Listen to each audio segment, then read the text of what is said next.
सवाल ये उठता है कि प्लेन क्रैश कैसे हो गया।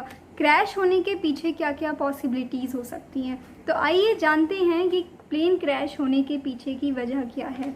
इसके लिए देखते रहिए कृष्णा भावनामृत। नमस्कार, मैं नेहा सिंह कृष्णा भावनामृत के साथ।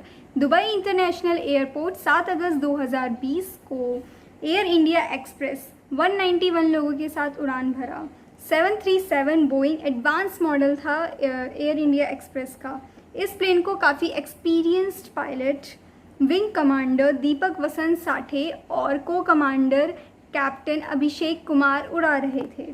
लगभग 7 बजे के बाद ये प्लेन दुबई से होते हुए समुद्र के रास्ते से भारतीय समुद्र सीमा में दाखिल हुआ। इस प्लेन को केरल के कोझिकोड एयरपोर्ट पे लैंड करना था। लगभग शाम 7 बजे के बाद प्लेन अपने ग्लाइड स्लोप को मेंटेन करने लगा लैंडिंग के लिए। दोस्तों, ग्लाइड स्लोप एक पाथ होता है जिससे होकर प्लेन आराम से प्लेन को लैंड करवाता है। इसके लिए उन्हें 2.8 से 3.5 डिग्री के बीच के एंगल में प्लेन को लैंड करवाना होता है, तभी प्लेन सुरक्षित लैंड कर सकता है, वरना क्रैश होने की पॉसिबिलिटीज़ बढ़ जाती है। Air India Express plane landing के बाद रनवे से बाहर चला गया और सीधे जाके 135 फीट नीचे घाटी में गिर गया। प्लेन के 2 टुकड़े हो गए। जिस वक्त प्लेन क्रैश हुआ उस वक्त बहुत तेज़ बारिश हो रही थी, मौसम बहुत बुरी तरह ख़राब था। प्लेन पूरी तरह से डैमेज हो गया था और इसमें तकरीबन 18 लोगों ने अपनी जान गंवा दी, जिसमें हमारे 2 पायलट विंग कमांडर दीपक वसंत साठे और को कमांडर अभिषेक कुमार भी थे।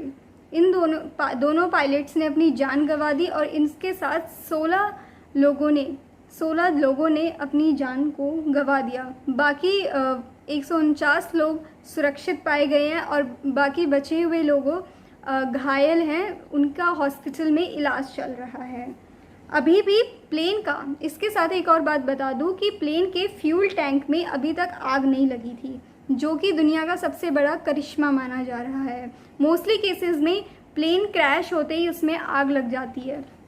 कुछ लोगों की डेथ हो जाती है बाय क्रैश और कुछ लोग घायल में ही मर जाते हैं आग लगने की वजह से, लेकिन यहाँ पे फ्यूल टैंक में आग नहीं लगी, इसकी वजह से घायल लोगों की जानें बच गई। ब्लैक बॉक्स का पता चल चुका है, इसके ऊपर इन्वेस्टिगेशन चल रही है।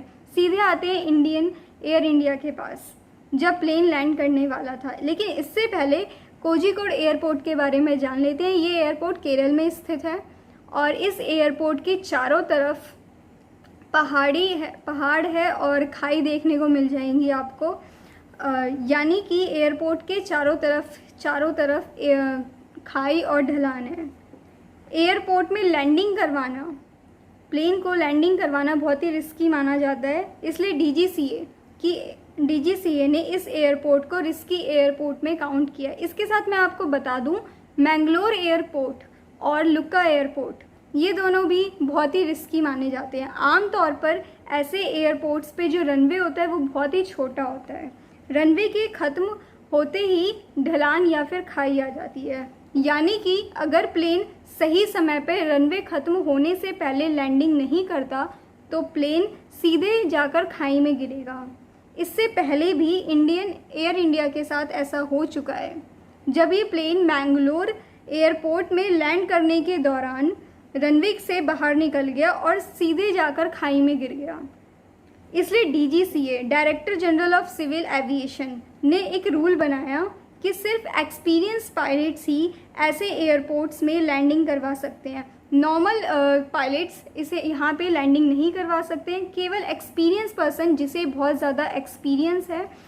इसके साथ मैं आपको बता दूं कि जो हमारे प्लेन के पायलट थे, कैप्टन विंग कमांडर दीपक वसंत साठे, उन्हें बहुत ज़्यादा एक्सपीरियंस था। उन्होंने यहीं पे इसी एयरपोर्ट में इससे पहले भी कई बार लैंडिंग करवा दी थी, लेकिन उस दिन 7 अगस्त 2020 को बहुत तेज़ बारिश हो रही थी, मौसम बहुत ज़्यादा ख़राब था।